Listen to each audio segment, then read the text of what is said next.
Miss Angela. So as you all know, this is my mother. And she's standing on something to make her look taller. That's why she looks like she's 6 feet. We had to level her out. I didn't want to sit down, but you know. Anyway, this is Miss Angela, the owner of Children's Second Language. And you know what? Today I figured I would swing by her school and interview her because I'm actually really impressed because when this pandemic happened, you said that you wanted to do the languages with the children still, you wanted to keep the ball rolling. I told her that kids that are 2, 3, 4, 5, they're not going to, this is before e-learning even came out. I told her it would never work, kids aren't gonna pay attention. And now that you're online, you have to really exert the effort to keep their attention. Right. How do you do that online and control kids and teach them a language? So please tell me what the experience was like going from in-person learning to virtual learning. Well, to be honest with you, it was a little bit scary because I thought, how in the world am I going to get the same results? Right. So before the pandemic, they were 1 year ahead of schedule as far as reading, math. So I said, okay, I need to keep the same pace. Right. And I pretty much had no idea it could work. But I said, you know what? I have no other way but trying. So that try I did. And the result was way beyond my expectations. So in a matter of 5 months, they went 1 extra grade ahead. Wow. Yes. Wow. And now, so, how old are we talking? We're talking about 4, 5, and 6. Okay. So what age do you start the e-learning for the kids? Well, I have a couple of 3 years old. Okay. They can hold attention span. They are reading. And so I couldn't say no to them. But was very excited to see that. You know, when I saw that in 5 months, we were like 1 extra grade ahead of schedule. And not only in math and reading, they were ahead in Spanish, in French, science, we do geography. And of course, when you're dealing with 3, 4, 5, you have to make it fun, you have to make it colorful, you have to make it exciting, you know, but when you see those results, it's just like, wow. Very exciting. Wow. So how long is a class?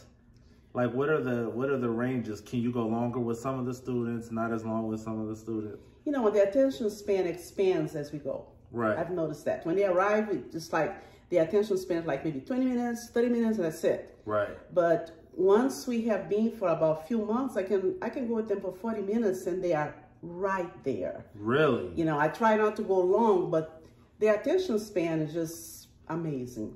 Wow. And then of course I give half an hour break. So they go, you know, we do something else, then we back again, and they are right there with me. And that's what really amazes me. Right. You be that little and be able to hold attention, learn, progress. Right. Just for you to have an idea, you're not going to believe this. I have 5 and 6 reading at 3rd grade level. Wow. Yeah. Wow. And math at 2nd grade level. Wow. So, you know, the results tells me, it's working. So how, and not to cut you off, but when I came in, I noticed some of you have some of their tests around, and sometimes you put it on the wall. Yes. And you show the grades that they get. It's, you know, everyone is like 90%, 95%, 100%. Yes. They do really well on their test. Do they look forward to test, or do they get nervous like I did in high school when they have a test coming? You know what? This is the beauty of it. If you call everything a play, a game, their minds just open. Oh, let's play this game. So the game is, let's see if you can spell this. So let's see if you can spell that. So as they are spelling, I'm counting the scores. And they don't know, but they were just tested. Right, okay. You know, so the word spelling test for them is a spelling game. Yeah. You know, so they don't feel nervous. On the contrary, they feel excited about it. Yeah. You know, so, and I think that I was listening to the television the other day, and they were saying that e-learning is not working. Parents are complaining. I don't know why, but mine works.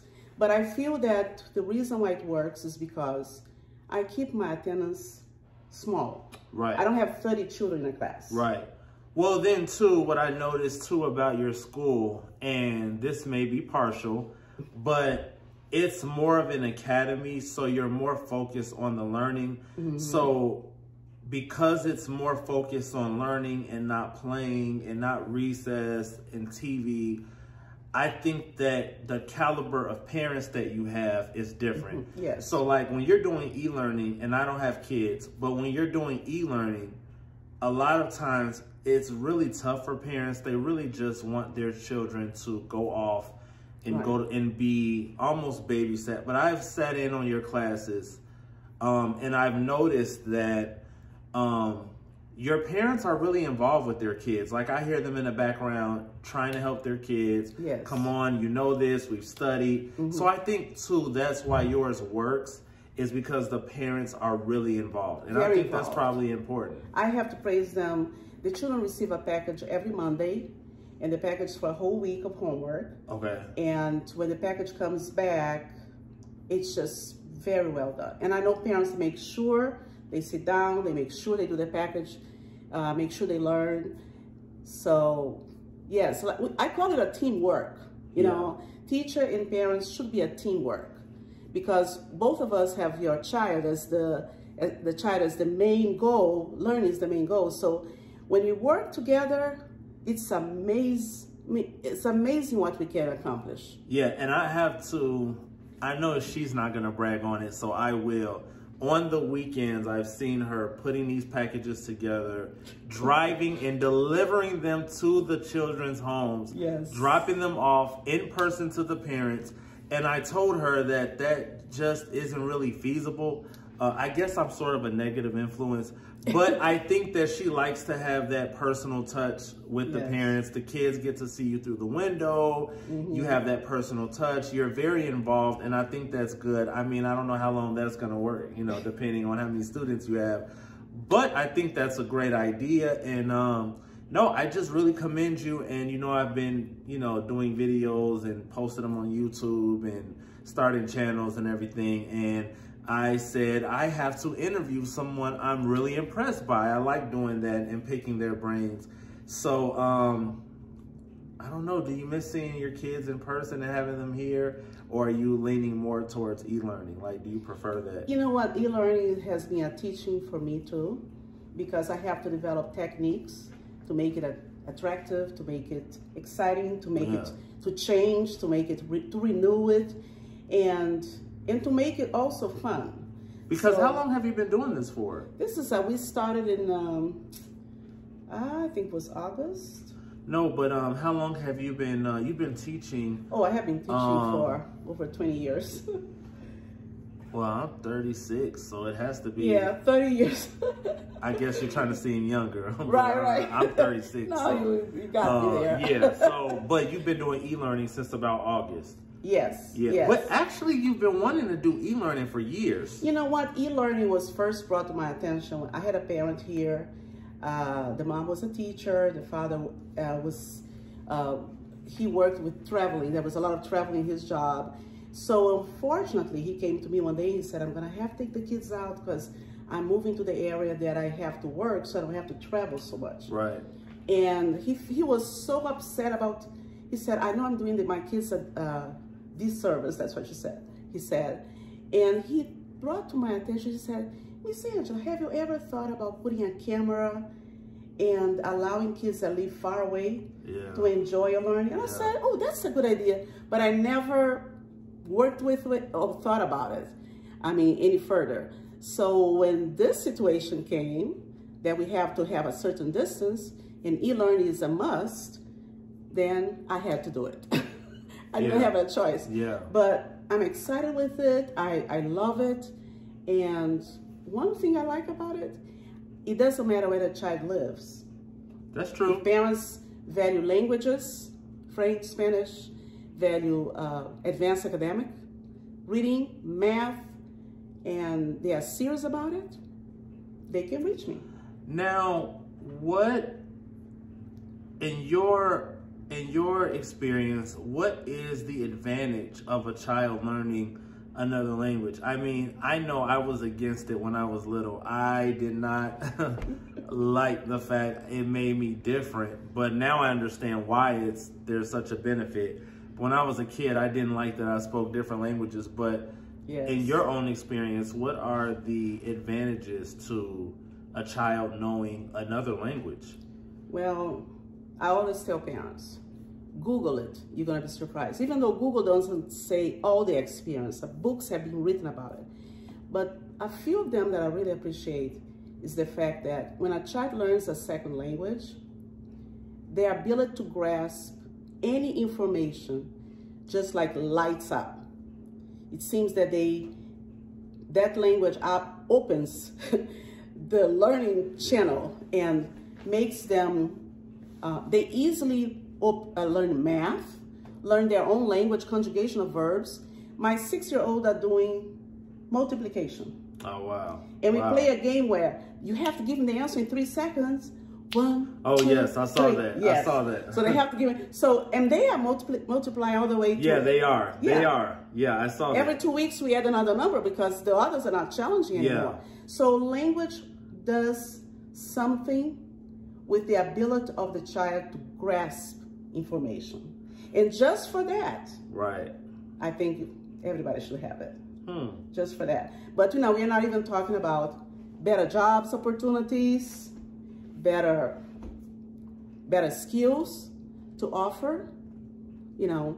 And different than computer, language you have to start early. And you know, master it. And you know what else I like about it? So, in case people don't know, tell them where you're from. I'm from Brazil. Rio de Janeiro. Yes, that's where I was born. I noticed that a lot of Americans aren't too keen on geography. So growing up, people would say, they would think Brazil is close to Mexico or attached to Mexico or near Florida or Cuba. And what I like about the program is the languages, it expounds everyone's mind so that they're able to learn more about geography. They learn where Paris is or France is, and you know, they learn about different countries, different places, and everything is not limited to our country or this area. So that's what I really love about it, and I'm very proud of you and what you've accomplished with everyone. And it's so weird coming to the school and not seeing it full of kids, but I think you're limited now to how many kids can you have? Yeah, having only 10 kids per classroom. Okay, yeah. So, and on the e-learning, no more than 9. No more than 9. Okay, that's a nice size. Yes. So that's good. They have personal attention. That's good. That's good. Yes. Is there anything else you want to say to everyone who is listening? Well, I would say that every good parent, every great grandparent, every great auntie wants to give good gifts to their kids. Give one that is a lifelong value gift, a second language. So where can they contact you if they want to learn more or if they are interested in having their children, grandchildren, nieces, nephews? You tell them my website. She says that because she forgets. It's myc2la.com. I will put it down below so that you can see it. And yeah, so contact Miss Angela if you have any questions about her program. Bye. Bye.